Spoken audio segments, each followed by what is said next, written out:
নমস্কার বন্ধুরা, FM cooking ব্লগে আপনাদের সবাইকে স্বাগত। আজকে আমি এই হ্যাপি হ্যাপি বিস্কুট দিয়ে চকলেট আইসক্রিম বানাবো। অনেক সময় তো বাচ্চারা চকলেট আইসক্রিম খাওয়ার জন্য বায়না করে, তাহলে এইভাবে বানিয়ে দেবেন, ভালো লাগবে। দেখুন, প্রথমেই এই বিস্কুটগুলো আমি খুলে নিচ্ছি। প্রথমে বিস্কুটগুলো খুলে নিয়ে আমি এগুলো মিক্সিতে গুঁড়ো করে নেব। আমি 2 প্যাকেট বিস্কুট নিয়েছি, আপনারা যদি বেশি বানান তাহলে বেশি নেবেন। এবার আমি মিক্সি গ্রাইন্ডারের ভেতরে এই বিস্কুটগুলো দিয়ে দিচ্ছি।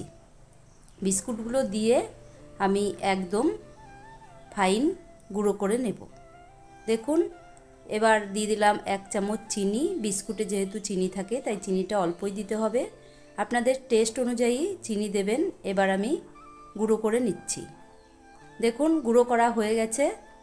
এবার আপনাদের দেখাচ্ছি যে কেমন হয়েছে। দেখুন, একদম মিহি গুঁড়ো হয়ে গেছে।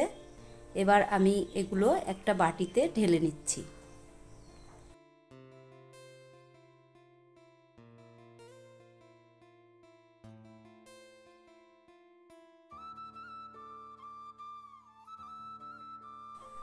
এগুলো বাটিতে ঢেলে নিয়েছি।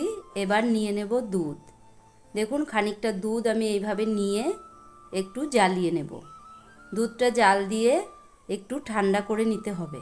দেখুন, দুধ জাল দিয়ে ঠান্ডা করে নিয়েছি।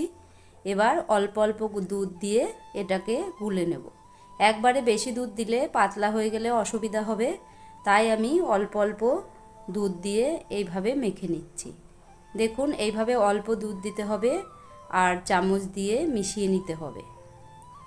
আপনারা নিশ্চয়ই দেখতে পাচ্ছেন যে আমি কিভাবে মেশাচ্ছি। এইভাবেই মিশিয়ে নেবেন, একবারে বেশি দুধ ঢেলে দেবেন না, তাহলে পাতলা হয়ে গেলে আবার আইসক্রিমটা ভালো হবে না। দেখুন, ব্যাটারটা তৈরি করে নিয়েছি। দেখুন, কনসিস্টেন্সিটা ঠিক এরকম হবে। এবার আমি এগুলো একটা কফি কাপের মধ্যে ঢেলে দেব। দেখুন, আইসক্রিম মোল্ড তো সবার বাড়ি থাকে না, তাই আমি কফি কাপ দিয়েই করে দেখাচ্ছি। দেখুন, এইভাবে অল্প অল্প করে আমি কফি কাপে দিয়ে দেব, দিয়ে একটা করে স্টিক বসিয়ে দেব। দেখুন, আমি দুটোতে ঢেলে দিয়েছি। এবার আর একটাই দিয়ে দিচ্ছি। দেখুন, দুটো হ্যাপি হ্যাপি বিস্কুটে আমার 4টে কাপে ঢেলে দেব। এবার সব কটা দেয়া হয়ে গেছে। এবার আমি একটা পলিথিন দিয়ে মুখটা ঢেকে এভাবে গার্ডার দিয়ে লাগিয়ে দিচ্ছি, তাহলে ওপরে বরফটা জমবে না। দেখুন, সব কটাই আমি এইভাবে করে নিচ্ছি। বন্ধুরা, বাড়ি থাকা উপকরণ দিয়েই এই চকলেট আইসক্রিমটা বানিয়ে নেওয়া যায়। খুবই সহজে, খুবই তাড়াতাড়ি হয়, আর বাচ্চারাও খুব খুশি হয়ে যায়। এই আইসক্রিম আপনারা একবার হলেও বাড়িতে বানাবেন, দেখবেন কতটা ভালো হয়। এবার আমি প্লাস্টিক সব দিয়ে দিয়েছি। এবার একটা কাঁচি দিয়ে এইভাবে একটু কেটে আমি স্টিকগুলো বসিয়ে দিচ্ছি।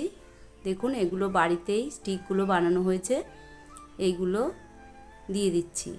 দিয়ে এবার আমি ফ্রিজে রেখে দেব, ওভারনাইট ফ্রিজে রেখে দেব। তারপরে সকালে আপনাদের দেখাবো যে কেমন হয়েছে। দেখুন বন্ধুরা, সব স্টিক দিয়ে দিয়েছি।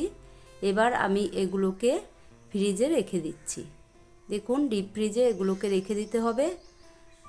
এবার সারা রাত হওয়ার পরে আমি আপনাদের খুলে দেখাবো যে কেমন হয়েছে।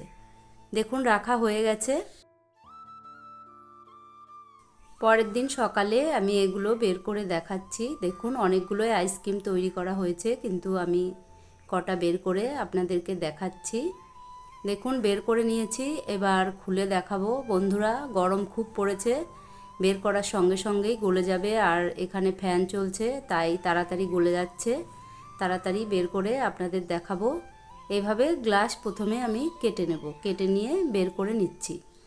দেখুন বন্ধুরা, কত সুন্দর জমে গেছে, কিন্তু ফ্যানের হাওয়াতে খুব তাড়াতাড়ি গলে যাচ্ছে। বের করে সঙ্গে সঙ্গেই খেয়ে নিতে হবে, না হলে কিন্তু সব গলে যাবে। দেখুন বন্ধুরা, এরকম হয়েছে। বন্ধুরা, বাচ্চাদের খুশি করতে এইভাবে আইসক্রিম বানাবেন, বাচ্চারা ভীষণ খুশি হয়ে যাবে। তাহলে আমার ভিডিওটি যদি ভালো লাগে একটা লাইক দেবেন, আর চ্যানেলটি সাবস্ক্রাইব করে বেল নোটিফিকেশনটি অন করবেন।